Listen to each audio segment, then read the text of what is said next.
Ngayon, training na naman tayo. Siyempre, Sabado ngayon.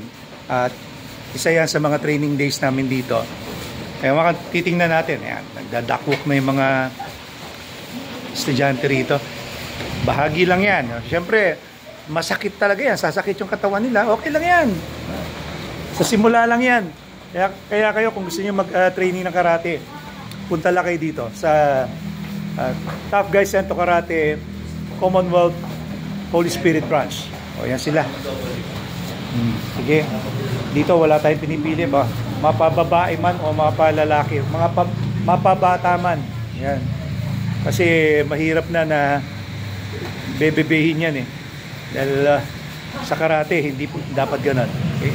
O kaya, ano pang hinintay nyo? Train na kayo dito. Samahan nyo kami. At dito rin pala, dinidevelop na rin namin na kahit nasa lower belt pa. For example, green belt, si Senpai Simon, ay tinuturuan ko na mag-conduct ng training. Kasi darating din yung araw na yan magiging black belt. At pag naging black belt yan, siya na yung isa sa mga magtuturo dito. Okay? Kaya maraming salamat sa inyong panonood.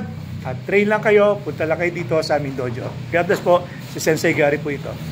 Us!